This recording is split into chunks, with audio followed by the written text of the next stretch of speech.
बोले शंकर भगवान की जय। भगवान शिव का अपने परम सुंदर दिव्य रूप का प्रकट करना, मैना की प्रसन्नता और क्षमा प्रार्थना तथा पूर्ववासिनी स्त्रियों का शिव के रूप का दर्शन करके जन्म और जीवन को सफल मानना। ब्रह्मा जी कहते हैं, नारद, इसी समय भगवान विष्णु से प्रेरित हो तुम शीघ्र ही भगवान शंकर को अनुकूल बनाने के लिए उनके निकट गए। वहां जाकर देवताओं का कार्य सिद्ध करने की इच्छा से नाना प्रकार के स्तोत्रों द्वारा तुमने रुद्रदेव को संतुष्ट किया। तुम्हारी बात सुनकर शंभु ने प्रसन्नता पूर्वक अद्वितीय, उत्तम एवं दिव्य रूप धारण कर लिया। ऐसा करके उन्होंने अपने दयालु स्वभाव का परिचय दिया। मुने, भगवान शंभु का वह स्वरूप कामदेव से भी अधिक सुंदर तथा लावण्य का परम आश्रय था। उसका दर्शन करके तुम बड़े प्रसन्न हुए और उस स्थान पर गए जहाँ सबके साथ मैना विद्यमान थी।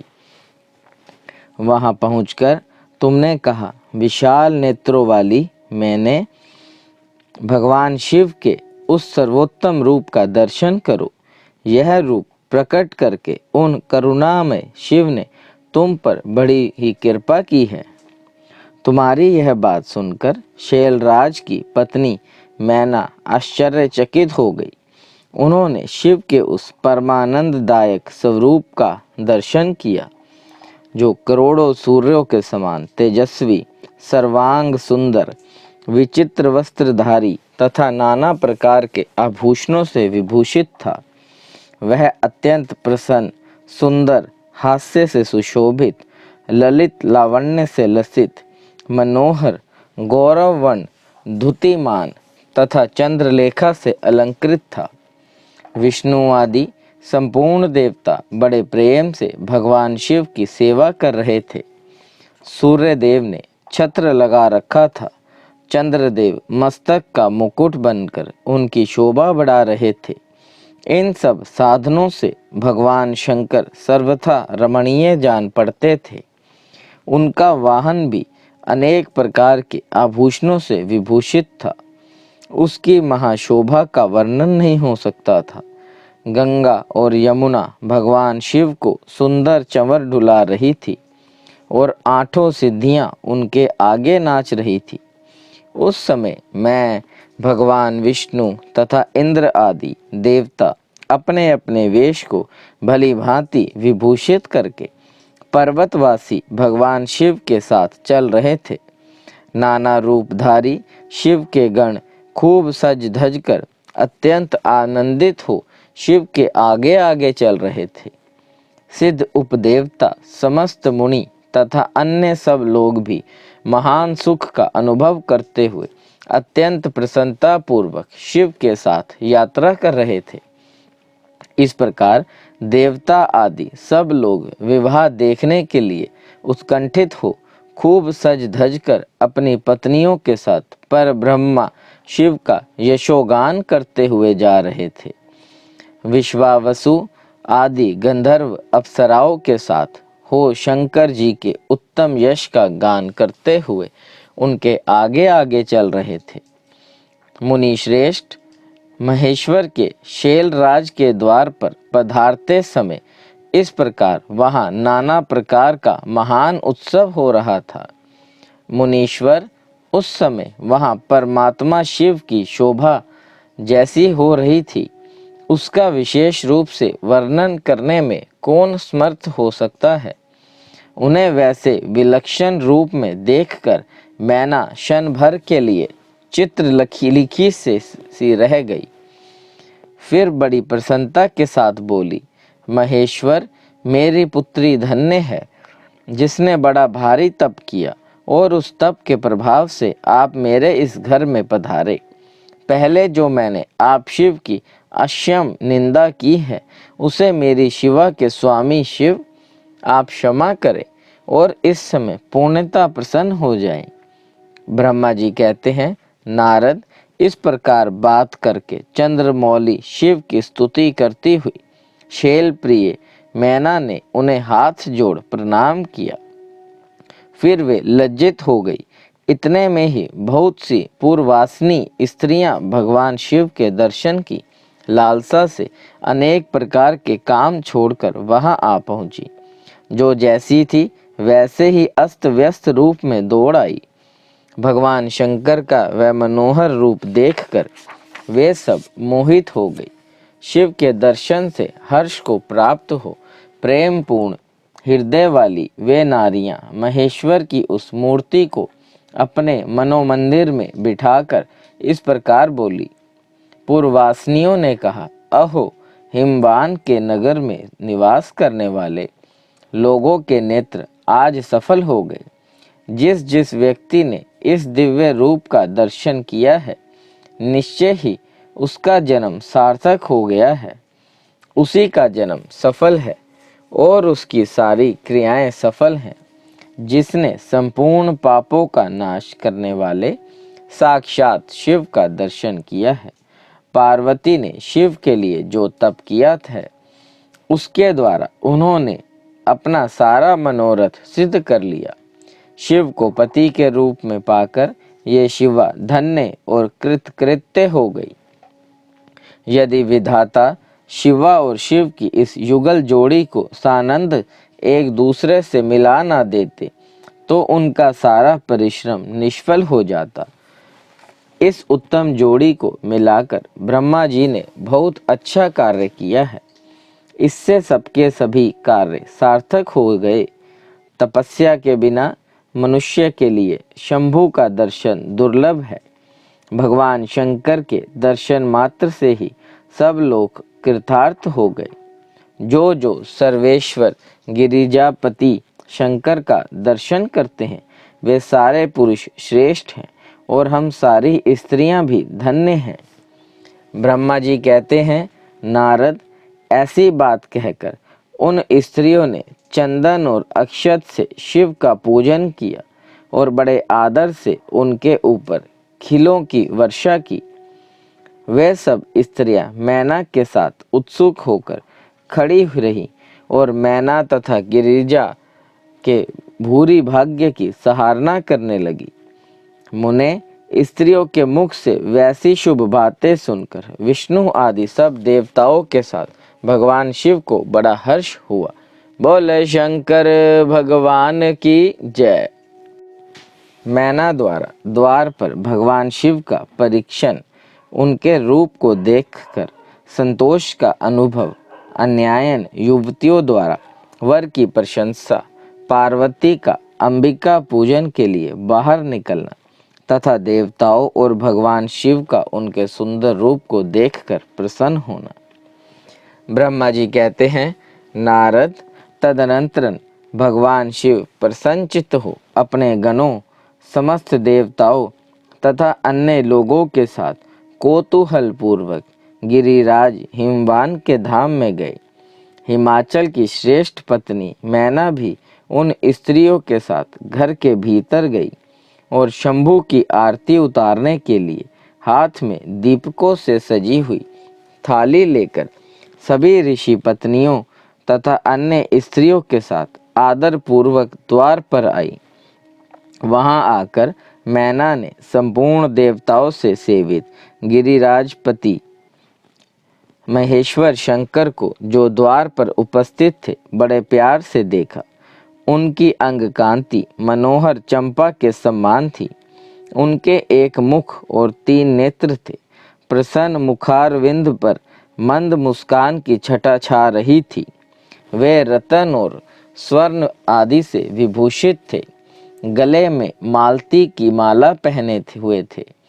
सुंदर रतन मुकुट धारण करने से उनका मुखमंडल उज्जवल प्रभा से उद्भासित हो रहा था। कंठ में हार आदि सुंदर आभरण शोभा दे रहे थे। सुंदर कड़े और बाजूबंद उनकी भुजाओं को विभूषित कर रहे थे। अग्नि के समान निर्मल एवं अनुपम, अत्यंत सूक्ष्म, मनोहर, विचित्र एवं बहुमूल्य युगल वस्त्र से उनकी बड़ी शोभा हो रही थी। चंदन, अगर, कस्तूरी तथा मनोहर कुमकुम के अंगराग से उनके अंग विभूषित थे। उन्होंने हाथ में रतनमय दर्पण ले रखा था और उनके दोनों नेत्र कजल से सुशोभित थे। उन्होंने अपनी प्रभा से सबको आच्छादित कर लिया था तथा वे अत्यंत मनोहर जान पड़ते थे। अत्यंत तरुण, परम सुंदर और आभरण विभूषित अंगों से सुशोभित थे। कामिनियों को अत्यंत कमनीय प्रतीत होते थे। उनमें विरग्ता का अभाव था। उनका मुखारविंद कोटि चंद्रमाओं से भी अधिक आह्लाददायक था। उनके श्रीअंगों की छवि कोटि कामदेवों से भी अधिक मनोहारिणी थी। वे अपने सभी अंगों से परम सुंदर थे। ऐसे सुंदर रूप वाले उत्कृष्ट देवता भगवान शिव को जमाता के रूप में अपने सामने खड़ा देख मैना की सारी शोक चिंता दूर हो गई। वे परमानंद सिंधु में निमग्न हो गई और अपने भाग्य की, गिरिजा की, गिरिराज हिमवान की और उनके समस्त कुल की भूरी भूरी प्रशंसा करने लगी। उन्होंने अपने आप को कृतार्थ माना और वे बारंबार हर्ष का अनुभव करने लगी। सती मैना का मुख प्रसन्नता से खिल उठा था। वे अपने दामाद की शोभा का सानंद अवलोकन करती हुई उनकी आरती उतारने लगी। गिरजा की कही हुई बात को बारंबार याद करके मैना को बड़ा विस्मय हो रहा था। वे हर्षोत्फुल्ल मुखारविंद से युक्त हो मन ही मन यों कहने लगी, पार्वती ने मुझसे पहले जैसे बताया था उससे भी अधिक सौंदर्य मैं इन परमेश्वर शिव के अंगों में देख रही हूँ। महेश्वर का मनोहर लावण्य इस समय अवर्णनीय है। ऐसा सोचकर आश्चर्यचकित हुई मैना अपने घर के भीतर आई। वहां आई हुई युवतियों ने भी वर के मनोहर रूप की भूरी भूरी प्रशंसा की। वे बोली, गिरिराज नंदिनी शिवा धन्य है, धन्य है। कुछ कन्याएं कहने लगी, दुर्गा तो साक्षात भगवती है। कुछ दूसरी कन्याएं महारानी मैना से बोली, हमने तो कभी ऐसा वर नहीं देखा है और न कभी ध्यान में ही ऐसे वर का अवलोकन किया है। इन्हें पाकर गिरजा धन्य हो गई। भगवान शंकर का वह रूप देखकर समस्त देवता हर्ष से खिल उठे। श्रेष्ठ गंधर्व उनका यश गाने लगे और अप्सराएं नृत्य करने लगी। बाजा बजाने वाले लोग मधुर ध्वनि में अनेक प्रकार की कला दिखाते हुए आदर पूर्वक भांति भांति के बाजे बजा रहे थे। हिमाचल ने भी आनंदित होकर द्वारोचित मंगलाचार किया। समस्त नारियों के साथ मैना ने भी महान उत्सव मनाते हुए वर का परीक्षण किया। फिर वे प्रसन्नता पूर्वक घर में चली गई। इसके बाद भगवान शिव अपने गणों और देवताओं के साथ अपने को दिए गए स्थान में चले गए। इसी बीच गिरिराज के अंतपुर की स्त्रियां दुर्गा को साथ ले कुल देवी की पूजा के लिए बाहर निकली। वहां देवताओं ने, जिनकी पलकें कभी नहीं गिरती थी, प्रसन्नता पूर्वक पार्वती को देखा। उनकी अंग कांति नील अजन की समान थी। वे अपने मनोहर अंगों से ही विभूषित थी। उनका कटाक्ष केवल भगवान त्रिलोचन पर ही आदर पूर्वक पड़ता था। दूसरे किसी पुरुष की ओर उनके नेत्र नहीं जाते थे। उनका प्रसन्न मुख मंद मुस्कान से सुशोभित था। वे कटाक्षपूर्ण दृष्टि से देखती थी और बड़ी मनोहारिणी जान पड़ती थी। उनके केशों की चोटी बड़ी ही सुंदर थी। कपोलों पर बनी हुई मनोहर पत्रभंगी उनकी शोभा बढ़ाती थी। ललाट में कस्तूरी की बेंदी के साथ ही सिंदूर की बिंदी शोभा दे रही थी। वक्ष स्थल पर श्रेष्ठ रत्नों के सारभूत हार से दिव्य दीप्ति छिटक रही थी। रत्नों के बने हुए केयूर, वल्लय और कंकन से उनकी भुजाएं अलंकृत थी। उत्तम रतन में कुंडलों से उनके मनोहर कपोल जगमगा रहे थे। उनकी दंपंक्ति मणियों तथा रत्नों की प्रभा को छीने लेती थी और मुख की शोभा बढ़ाती थी। मधुर से पूरित अधर और ओष्ठ बिंबल फल के समान लाल थे। दोनों पैरों में रत्नों की आभा से युक्त महावर शोभा देता था। उन्होंने अपने एक हाथ में रतन जनित दर्पण ले रखा था और उनका दूसरा हाथ क्रीड़ा कमल से सुशोभित था। उनके अंगों में चंदन, अगर, कस्तूरी और कुमकुम का अंगराग लगा हुआ था। पैरों में पायजेब बज रही थी और वे अपने लाल लाल तलुओं के कारण बड़ी शोभा पा रही थी। समस्त देवता आदि ने जगत की आदि कारणभूता जगजननी पार्वती को देखकर भक्ति भाव से मस्तक झुका मैना सहित उन्हें प्रणाम किया। त्रिलोचन शिव ने भी बड़ी प्रसन्नता के साथ कंखिनियों से उन्हें देखा और उनमें सती की आकृति देखकर अपनी वेहर वेदना को त्याग दिया। शिवा पर आंखें गड़ाकर भगवान शिव उस समय सब कुछ भूल गए। उनके सारे अंगों में रोमांच हो आया। वे हर्ष का अनुभव करते हुए गौरी की ओर देखने लगे। गौरी उनकी आंखों में समा गई थी। इधर काली पुरी से बाहर जाकर अंबिका देवी की पूजा करने के पश्चात ब्राह्मण पत्नियों के साथ पुनः अपने पिता के रमणीय भवन में लौट आई।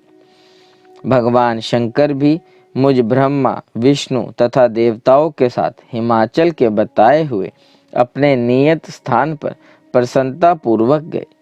वहां गिरिराज के द्वारा नाना प्रकार की सुंदर समृद्धियों से सम्मानित हुए वे सब लोग सुख पूर्वक ठहर गए और भगवान शिव की सेवा करने लगे। बोल शंकर भगवान की जय।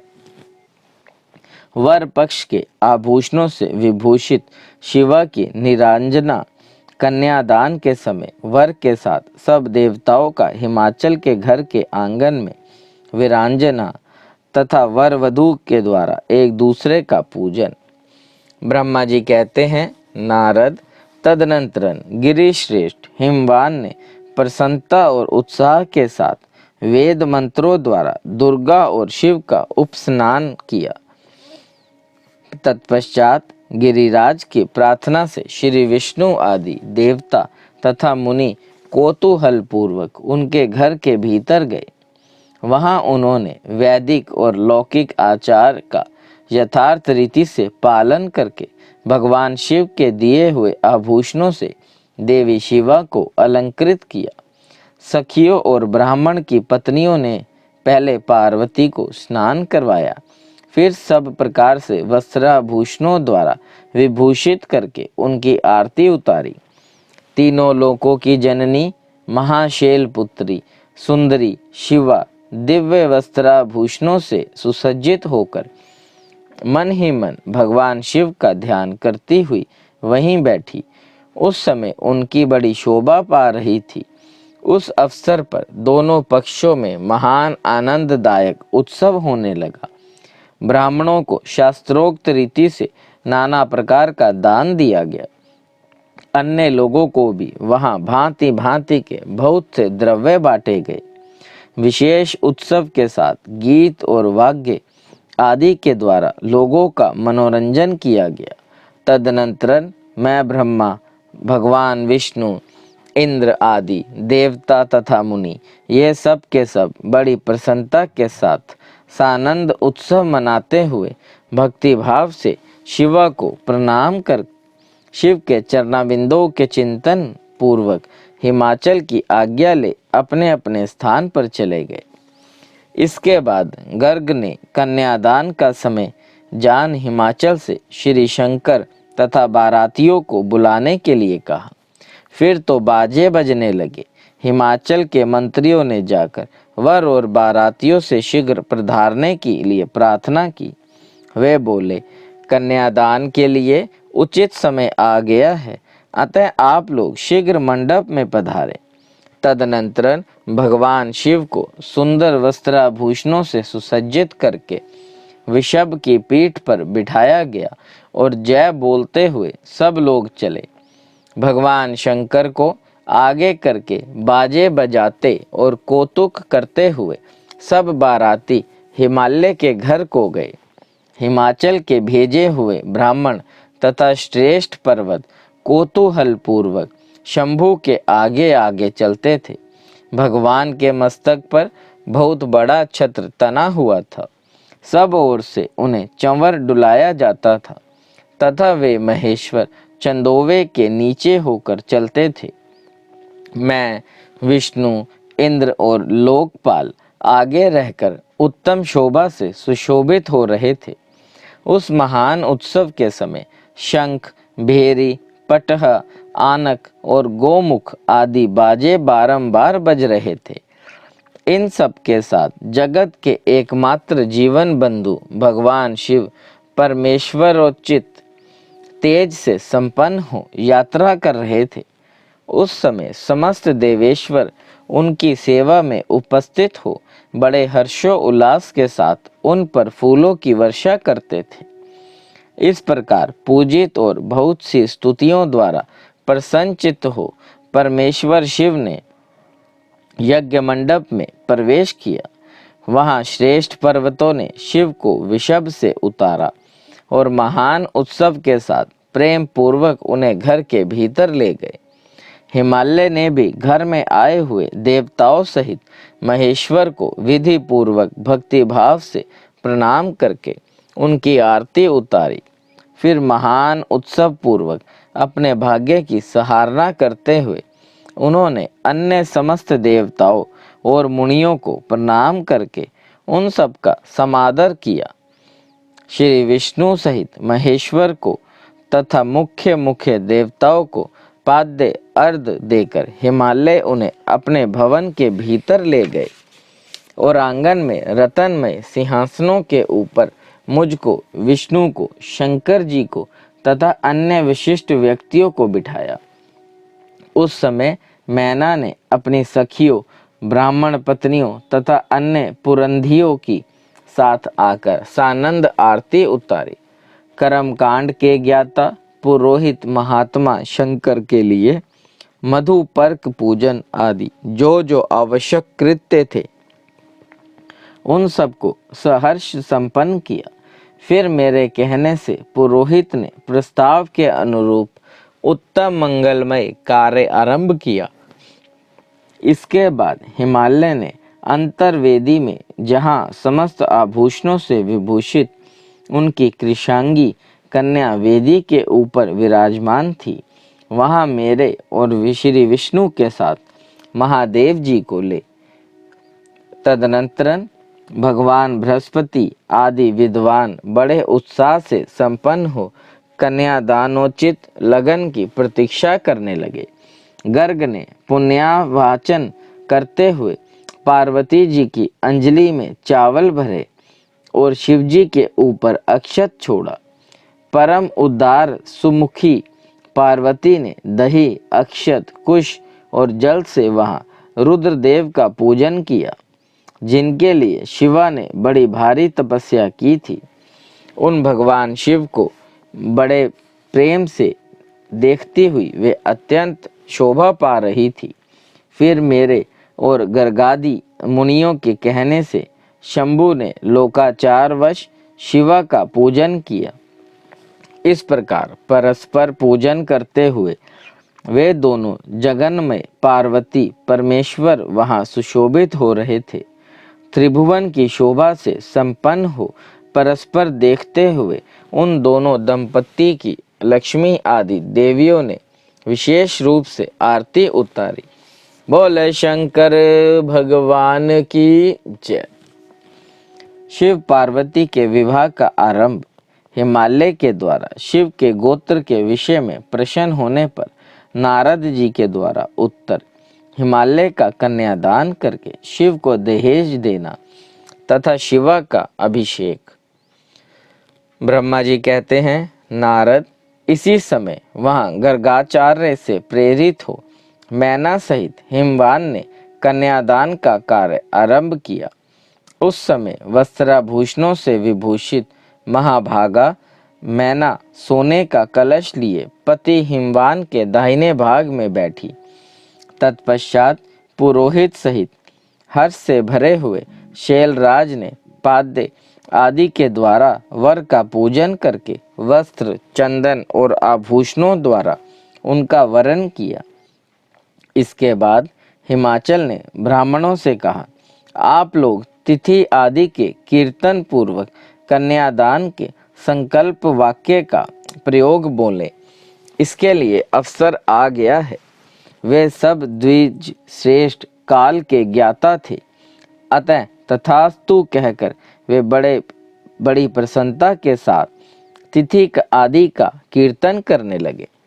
सुंदर लीला करने वाले परमेश्वर शंभु के द्वारा मन ही मन प्रेरित हो हिमाचल ने प्रसन्नता पूर्वक हंसकर उनसे कहा, शंभु, आप अपने गोत्र का परिचय दे।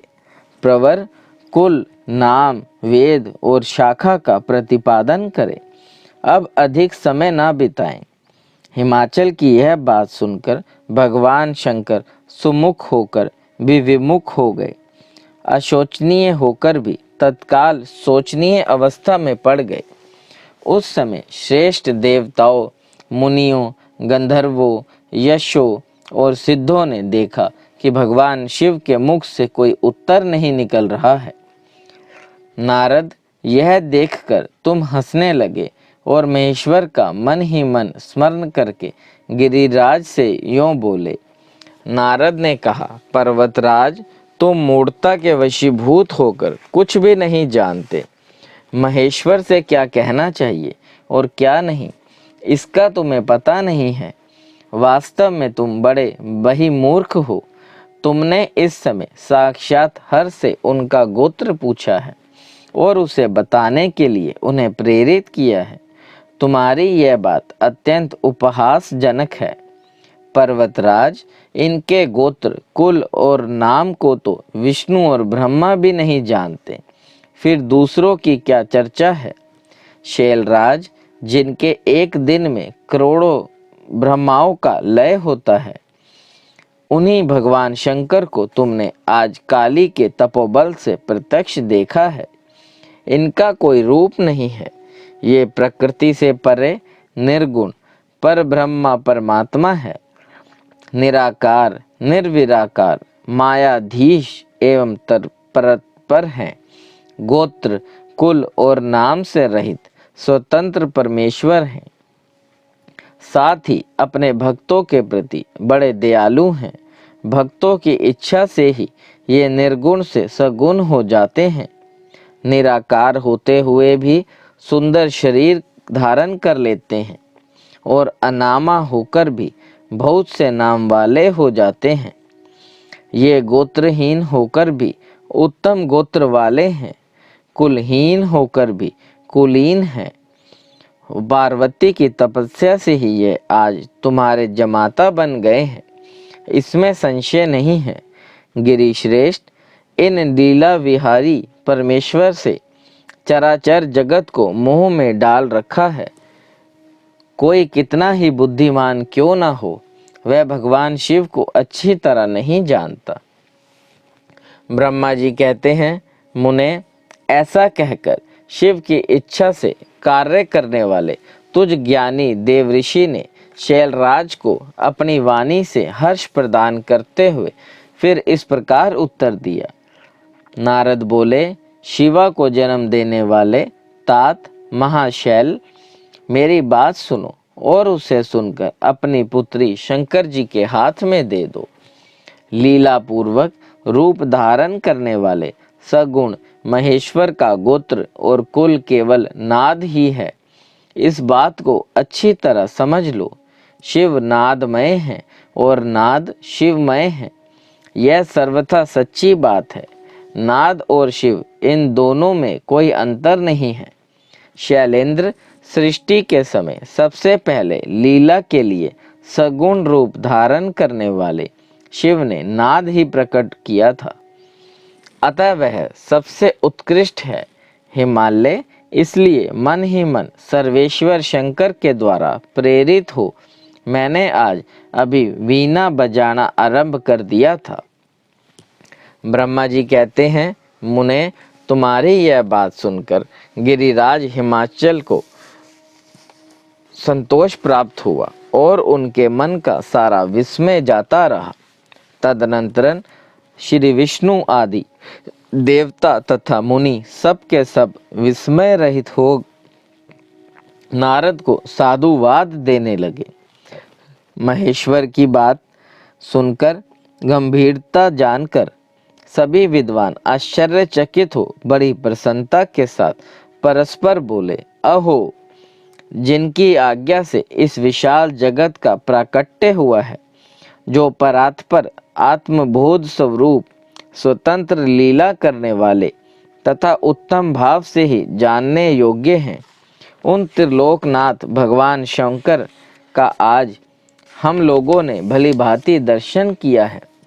तदनंतर हिमालय ने विधि द्वारा प्रेरित हो भगवान शिव को अपनी कन्या का दान कर दिया। कन्या दान करते समय वे बोले, परमेश्वर, मैं अपनी यह कन्या आपको देता हूँ, आप इसे अपनी पत्नी बनाने के लिए ग्रहण करें। सर्वेश्वर, इस कन्यादान से आप संतुष्ट हो। इस मंत्र का उच्चारण करके हिमाचल ने अपनी पुत्री त्रिलोक जननी पार्वती को उन महान देवता रुद्र के हाथ में दे दिया। इस प्रकार शिवा का हाथ शिव के हाथ में दे रखकर शैलराज मन ही मन बड़े प्रसन्न हुए। उस समय वे अपने मनोरथ के महासागर को पार कर गए थे। परमेश्वर महादेव जी ने प्रसन्न हो वेद मंत्र के उच्चारण पूर्वक गिरिराज के कर कमल को शीघ्र अपने हाथ में ले लिया। मुने, लोकाचार के पालन की आवश्यकता को दिखाते हुए उन भगवान शंकर ने पृथ्वी का स्पर्श करके कहो दात्यम इत्यादि रूप से काम संबंधी मंत्र का पाठ किया। उस समय वहां सब और महान आनंददायक महोत्सव होने लगा। पृथ्वी पर, अंतरिक्ष में तथा स्वर्ग में भी जय जयकार का शब्द गूंजने लगा। सब लोग अत्यंत हर्ष से भरकर साधुवाद देने और नमस्कार करने लगे। गंधर्वगण प्रेम पूर्वक गाने लगे और अप्सराएं नृत्य करने लगी। हिमाचल के घर के लोग भी अपने मन में परम आनंद का अनुभव करने लगे। उस समय महान उत्सव के साथ परम मंगल मनाया जाने लगा। मैं, विष्णु, इंद्र, देवगण तथा संपूर्ण मुनि हर्ष से भर गए। हम सबके मुखारविंद प्रसन्नता से खिल उठे। तदनंतर शैलराज हिमाचल ने अत्यंत प्रसन्न हो शिव के लिए कन्यादान की यथोचित सांगता की प्रदान की। तत्पश्चात उन्हें बंधुजनों ने भक्ति पूर्वक शिवा का पूजन करके नाना प्रकार की विधि विधान से भगवान शिव को उत्तम द्रव्य समर्पित किया। हिमालय ने दहेज में अनेक प्रकार के द्रव्य, रतन, पात्र, 1 लाख सुसज्जित गोएं, 1 लाख सजे सजाए घोड़े, करोड़ हाथी और उतने ही स्वर्ण जड़ित रथ आदि वस्तुएं दी। इस प्रकार परमात्मा शिव को विधि पूर्वक अपनी पुत्री कल्याणमयी पार्वती का दान करके हिमाचल कृतार्थ हो गए। इसके बाद शैलराज ने यजुर्वेद की मानंदे यंदनी शाखा में वर्णित स्तोत्र के द्वारा दोनों हाथ जोड़ प्रसन्नता पूर्वक उत्तम वाणी में परमेश्वर शिव की स्तुति की। तत्पश्चात वेद वेता हिमाचल के आज्ञा देने पर मुनियों ने बड़े उत्साह के साथ शिवा के सिर पर अभिषेक किया और महादेव जी का नाम लेकर उस अभिषेक की विधि पूरी की। मुने, उस समय बड़ा आनंददायक महोत्सव हो रहा था। बोले शंकर भगवान की जय। शिव के विवाह का उपसंहार। उनके द्वारा दक्षिणा वितरण, वर वधू का कोहबर और वास भवन में जाना, वहाँ स्त्रियों का उन्हें लोकाचार का पालन कराना, रति की प्रार्थना से शिव द्वारा काम को जीवन दान एवं वर प्रदान, वर वधू का एक दूसरे को मिष्ठान भोजन कराना और शिव का जनावासे में लौटना। ब्रह्मा जी कहते हैं, नारद, तदनंतरन मेरी आज्ञा पाकर महेश्वर ने ब्राह्मणों द्वारा अग्नि की स्थापना करवाई और पार्वती को अपने आगे बिठाकर वहाँ ऋग्वेद, यजुर्वेद तथा सामवेद के मंत्रों द्वारा अग्नि में आहुतियाँ दी। तात उस समय काली के भाई मैनाक ने लावा की अंजलि दी और काली तथा शिव दोनों ने आहुति देकर लोकाचार का आश्रय ले प्रसन्नता पूर्वक अग्निदेव की परिक्रमा की। नारद तदनंतरन शिव की आज्ञा से मुनियों सहित मैंने शिव विवाह का शेष कार्य प्रसन्नता पूर्वक पूरा किया। फिर उन दोनों दंपत्ति के मस्तक का अभिषेक हुआ। ब्राह्मणों ने उन्हें आदर पूर्वक ध्रुव का दर्शन कराया। तत्पश्चात हृदयालंबन का कार्य हुआ। फिर बड़े उत्साह के साथ स्वसत्य वाचन किया गया। इसके पश्चात ब्राह्मणों की आज्ञा से शिव ने शिवा के सिर में सिंदूर दान किया। उस समय गिरिराज नंदिनी उमा की शोभा अद्वितीय और अवर्णनीय हो गई। फिर ब्राह्मणों के आदेश से वे शिव दंपत्ति एक आसन पर विराजमान हो भक्ति के चित्त को आनंद देने वाली उत्तम शोभा पाने लगे। मुने तदनंतरन अद्भुत लीला करने वाले उन नव दंपत्ति ने मेरी आज्ञा पाकर अपने स्थान पर आ सहस्त्र प्राशन किया। इस प्रकार विधि पूर्वक उस वैवाहिक यज्ञ के पूर्ण हो जाने पर भगवान शिव ने मुझ लोक सृष्टा ब्रह्मा को पूर्ण पात्र दान किया। फिर शंभु ने आचार्य को गोदान किया। मंगलदायक जो बड़े बड़े दान बताए गए हैं वे भी सहर्ष संपन्न किए। तत्पश्चात उन्होंने बहुत से ब्राह्मणों को पृथक पृथक 100 स्वर्ण मुद्राएं दी, करोड़ों रत्न दान किए और अनेक प्रकार के द्रव्य बांटे। उस समय सब देवता तथा दूसरे दूसरे चराचर जीव मन में बड़े प्रसन्न हुए और जोर जोर से जय जयकार की ध्वनि होने लगी। सब और मांगलिक शब्द और गीत होने लगी। वाद्यों की मनोहर ध्वनि सबके आनंद को बढ़ाने लगी। इसके बाद श्री विष्णु, मैं, देवता, ऋषि तथा अन्य सब लोग गिरिराज से आज्ञा ले बड़ी प्रसन्नता के साथ शीघ्र ही अपने अपने डेरे में चले गए। उस समय हिमालय नगर की स्त्रियां आनंद मगन हो शिव और पार्वती को लेकर कोहबर में गई। वहां उन सब ने आदर पूर्वक वर वधू से लोकाचार का संपादन कराया। उस समय सब और परमानंददायक महान उत्सव छा रहा था। तदनंतरन वे स्त्रियां उन लोक कल्याणकारी दंपत्ति को साथ ले परम दिव्य वास भवन कोतुकाघार में गई और वहां भी प्रसन्नता पूर्वक लोकाचार का संपादन किया। इसके बाद गिरिराज के नगर की स्त्रियों ने समीप आकर मंगल कृत्य करके उन नव दंपत्ति को केली ग्रह में पहुंचाया और जय ध्वनि करती हुई उनके गठबंधन की गांठ खोलने आदि का कार्य संपन्न किया। उन समय उन नूतन दंपत्ति को देखने के लिए 16 दिव्य नारियां बड़े आदर के साथ शीघ्रता पूर्वक वहां आई। उनके नाम इस प्रकार हैं: सरस्वती, लक्ष्मी, सावित्री, गंगा, अदिति, शची, लोपामुद्रा, अरुंधति, अहल्या, तुलसी, स्वाहा, रोहिणी, पृथ्वी, शतरूपा, संज्ञा तथा रति। ये देवकन्याएं और मनोहारिणी देवकन्या, नाग कन्या और मुनि कन्या भी वहां आ पहुंची। वहां जितनी स्त्रियां उपस्थित थी उन सब की गणना करने में कोई समर्थ नहीं है। उनके दिए हुए रत्नमय सिंहासन पर भगवान शिव प्रसन्नता पूर्वक बैठे। उस समय उन्होंने शिव से नाना प्रकार की विनोदपूर्ण बातें कही। तदनंतर प्रसन्नचित्त हुए महेश्वर ने अपनी पत्नी के साथ मिष्ठान भोजन और आचमन करके कपूर डाला हुआ पान खाया। इसी अवसर पर अनुकूल समय जान प्रसन्न हुई रीति ने दीन वत्सल्य भगवान शंकर से कहा, भगवान पार्वती का पानी ग्रहण करके आपने अत्यंत दुर्लभ सौभाग्य प्राप्त किया है।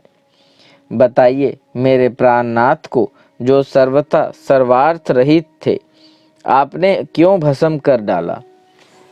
अब यहाँ मेरे पति को जीवित कीजिए और अपने अंतकरण में काम संबंधी व्यापार को जगाइए। आपको और मुझको जो समान रूप से वियोग जनित संताप प्राप्त हुआ है, उसे दूर कीजिए। महेश्वर, आपके इस विवाह उत्सव में सब लोग सुखी हुए हैं, केवल मैं ही अपने पति के बिना दुख में डूबी हुई हूँ। देव शंकर, प्रसन्न होइए और मुझे सन्नाथ दान कीजिए।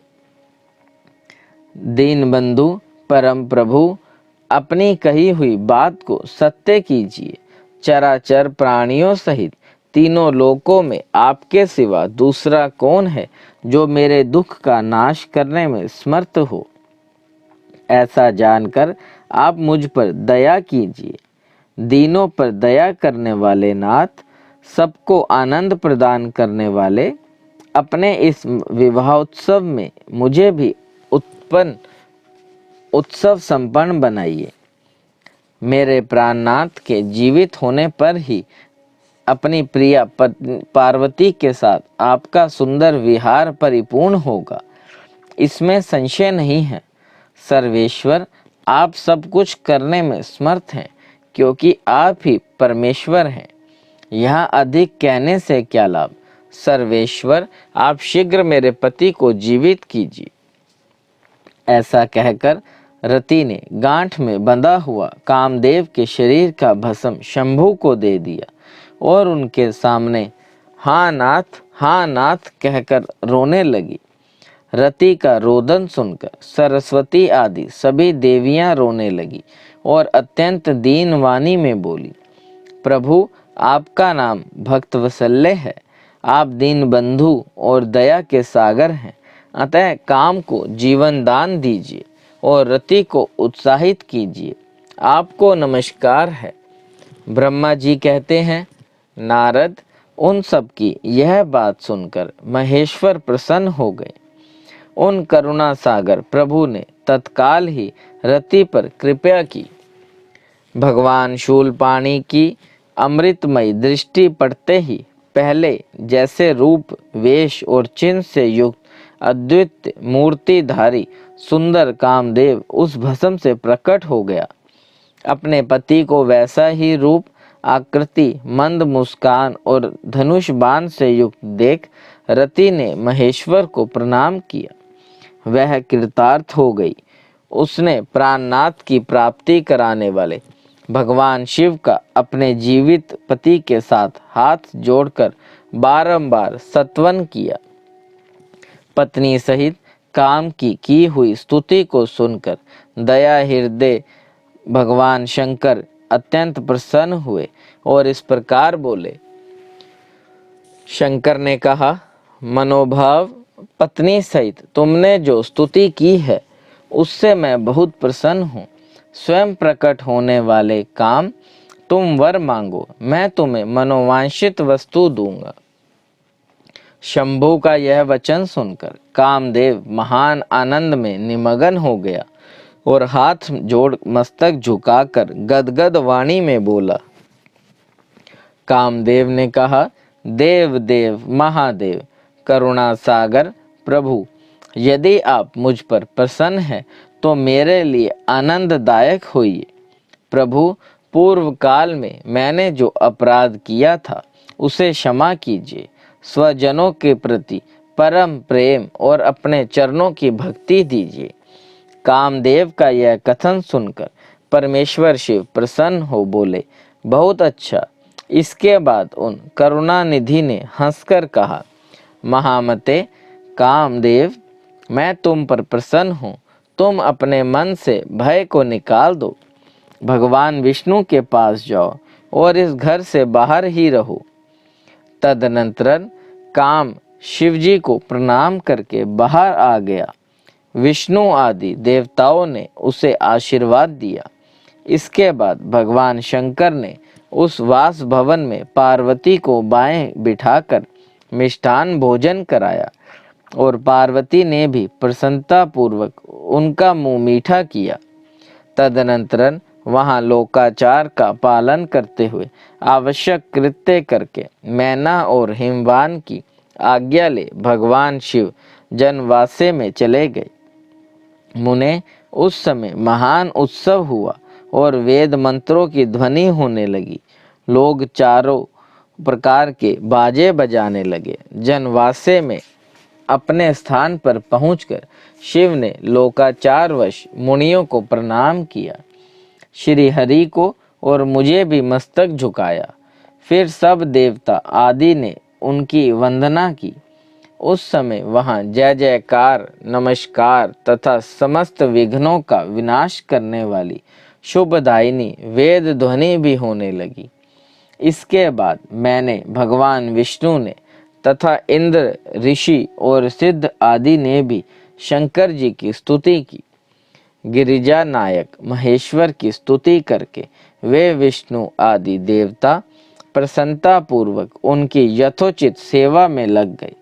तत्पश्चात लीला पूर्वक शरीर धारण करने वाले महेश्वर शंभु ने उन सबको सम्मान दिया। फिर उन परमेश्वर की आज्ञा पाकर वे विष्णु आदि देवता अत्यंत प्रसन्न हो अपने अपने विश्राम स्थान को गए। बोले शंकर भगवान की जय। रात को परम सुंदर सजे हुए वासगृह में शयन करके प्रातःकाल भगवान शिव का जनवासे में आगमन। ब्रह्मा जी कहते हैं, तात तदनंतर भाग्यवानों में श्रेष्ठ और चतुर गिरिराज हिमवान ने बारातियों को भोजन कराने के लिए अपने आंगन को सुंदर ढंग से सजाया तथा अपने पुत्रों एवं अन्य पर्वतों को भेजकर शिव सहित सब देवताओं को भोजन के लिए बुलाया। जब सब लोग आ गए तब उनको बड़े आदर के साथ उत्तमोत्तम भोजन पदार्थों का भोज्य कराया। भोजन के पश्चात हाथ मुंह धो कुल्ला करके विष्णु आदि सब देवता विश्राम के लिए प्रसन्नता पूर्वक अपने अपने डेरे में गए। मैना की आज्ञा से साध्वी स्त्रियों ने भगवान शिव से भक्ति पूर्वक प्रार्थना करके उन्हें महान उत्सव से परिपूर्ण सुंदर वास भवन में ठहराया। मैना के दिए हुए मनोहर रतन सिंहासन पर बैठकर आनंदित हुए शंभु उस समय वास मंदिर का निरीक्षण किया। वह भगवान प्रज्वलित हुए सैकड़ों रतनमय प्रदीपों के समान अद्भुत प्रभा से उदासित हो रहा था। वहाँ रतनमय पात्र तथा रत्नों के लिए कलश रखे गए थे। मोती और मणियों से सारा भवन जगमगा रहा था। रतनमय दर्पण की शोभा से संपन्न तथा श्वेत चंबरों से अलंकृत था। मुक्ता मणियों की सुंदर मालाएं बंदवारों से आवेष्टित हुआ वह वास भवन बड़ा समृद्धिशाली दिखाई देता था। उसकी कहीं उपमा नहीं थी। वह महादिव्य, अति विचित्र, परम मनोहर तथा मन को आह्लाद प्रदान करने वाला था। उसके फर्श पर नाना प्रकार की रचनाएं की गई थी। बेल बूटे निकाले गए थे। शिवजी जी के दिए हुए वर का ही महान एवं अनुपम प्रभाव दिखाई देता था। वह शोभाशाली भवन शिवलोक के नाम से प्रसिद्ध हुआ। नाना प्रकार के सुगंधित श्रेष्ठ द्रव्य से सुवासित तथा सुंदर प्रकाश से परिपूर्ण था। वहाँ चंदन और अगर की सम्मिलित गंध फैल रही थी। उस भवन में फूलों की सेज बिछी हुई थी। विश्वकर्मा का बनाया हुआ वह भवन नाना प्रकार के विचित्र चित्रों से सुसज्जित था। श्रेष्ठ रत्नों की सारभूत मणियों से निर्मित सुंदर हारों द्वारा उस वासगृह को अलंकृत किया गया था। उसमें विश्वकर्मा द्वारा निर्मित कृत्रिम वैकुंठ, ब्रह्मलोक, कैलाश, इंद्र भवन तथा शिवलोक आदि दिख रहे थे। ऐसे आश्चर्यजनक शोभा से संपन्न उस वास भवन को देखकर गिरिराज हिमालय की प्रशंसा करते हुए भगवान महेश्वर बहुत संतुष्ट हुए। वहाँ अति रमणीय रतन जड़ित उत्तम पलंग पर परमेश्वर शिव बड़ी प्रसन्नता से लीला पूर्वक सोए। इधर हिमालय ने बड़ी प्रसन्नता से अपने समस्त भाई बंधुओं एवं दूसरे लोगों को भी भोजन कराया तथा जो कार्य शेष रह गए थे उन्हें भी पूर्ण किया। शैलराज हिमालय इस प्रकार आवश्यक कार्य में लगे हुए थे और प्रियतम परमेश्वर शिव शयन कर रहे थे। इतने में ही सारी रात बीत गई और प्रातः काल हो गया। प्रभात काल होने पर धैर्यवान और उत्साही पुरुष नाना प्रकार के बाजे बजाने लगे। उस समय श्री विष्णु आदि सब देवता सानंद उठे और अपने इष्ट देव देवेश्वर शिव का स्मरण करके वहां से कैलाश को चलने के लिए जल्दी जल्दी तैयार हो गए। उन्होंने अपने वाहन भी सुसज्जित कर लिए। तत्पश्चात धर्म को शिव के समीप भेजा। योग शक्ति से संपन्न धर्म नारायण की आज्ञा से वासगृह में पहुंचकर योगीश्वर शंकर से समयोचित बात बोले। प्रथम गणों के स्वामी महेश्वर, उठिए उठिए, आपका कल्याण हो। आप हमारे लिए भी कल्याणकारी होइए। जनवासे में चलिए और वहां सब देवताओं को कृतार्थ कीजिए।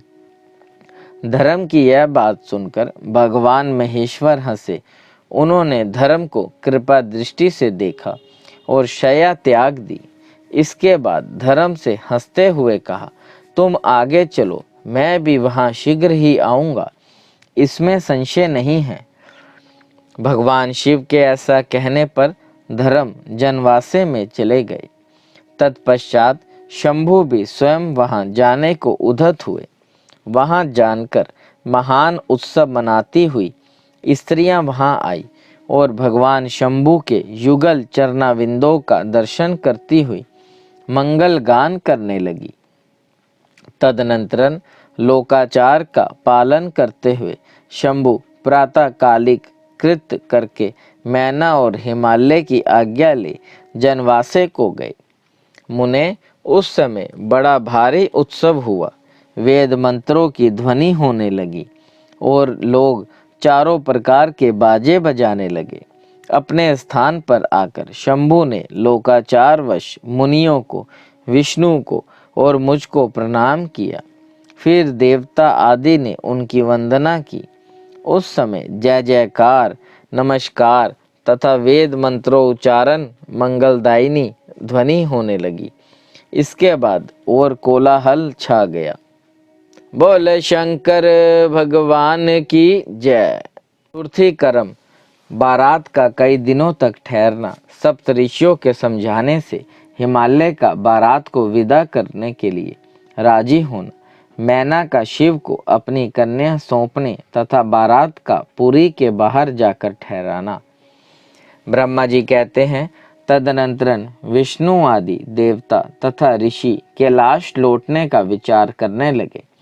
तब हिमालय ने जनवासे में आकर सबको भोजन के लिए निमंत्रण किया। तत्पश्चात देवेश्वर शिव को आमंत्रित करके हिमाचल अपने घर को गए और नाना प्रकार के विधान से भोजनोत्सव की तैयारी करने लगे। उन्होंने प्रसन्नता और उत्कंठा के साथ भोजन के लिए परिवार सहित भगवान शिव को यथोचित रीति से अपने घर बुलवाया।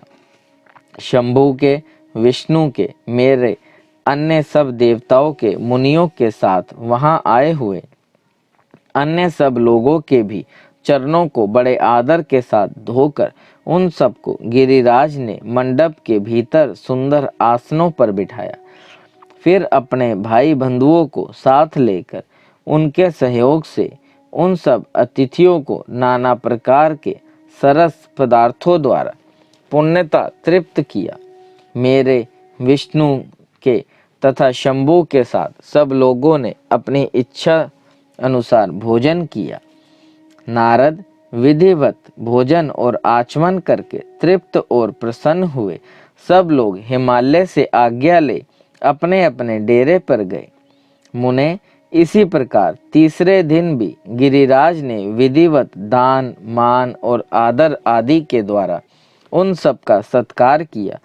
चौथा दिन आने पर शुद्धता पूर्वक सविधि चतुर्थी कर्म हुआ, जिसके बिना विवाह यज्ञ अधूरा ही रह जाता है। उस समय नाना प्रकार के उत्सव हुए, साधुवाद और जय जयकार की ध्वनि हुई। बहुत से सुंदर दान दिए गए, भांति भांति के सुंदर गान और नृत्य हुए। पांचवें दिन सब देवताओं ने बड़े हर्ष और अत्यंत प्रेम के साथ शैलराज को सूचित किया कि अब हम लोग यहाँ से जाना चाहते हैं, आप आज्ञा प्रदान करें। उनकी यह बात सुन गिरिराज हिमवान हाथ जोड़कर बोले, देवगण, आप लोग कुछ दिन और ठहरे तथा मुझ पर कृपा करें। यों कहकर उन्होंने स्नेह के साथ उन देवताओं को, भगवान शिव को, विष्णु को, मुझको तथा अन्य लोगों को बहुत दिनों तक ठहराया और प्रतिदिन विशेष आदर सत्कार किया। इस प्रकार देवताओं के वहां रहते हुए बहुत दिन बीत गए। तब उन सबने गिरिराज के साथ पास सप्तऋषियों को भेजा।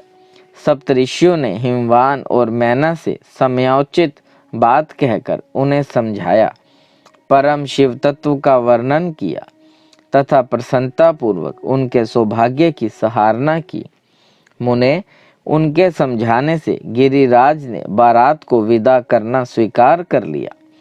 तत्पश्चात भगवान शंभु यात्रा के लिए उद्धत हो देवता आदि के साथ शैलराज के पास आए। देवेश्वर शिव देवताओं सहित कैलाश की यात्रा के लिए जब उद्धत हुए, उस समय मैना उस स्वर से रोने लगी और उन कृपा निधान से बोली। मैना ने कहा, कृपा निधे, कृपया करके मेरे शिवा का भली भांति लालन पालन कीजिएगा। आप आशुतोष हैं। पार्वती के सहस्त्रों अपराधों को भी क्षमा कीजिएगा। मेरी बच्ची जन्म जन्म में आपके चरणाविंदों की भक्त रही है और रहेगी। उसे सोते और जागते समय भी अपने स्वामी महादेव के सिवा मृत्युंजय आपके प्रति भक्ति भाव की बातें सुनते ही यह हर्ष के आंसू बहाती हुई पुलकित हो उठती है और आपकी निंदा सुनकर ऐसा मौन साध लेती है मानो मर ही गई हो।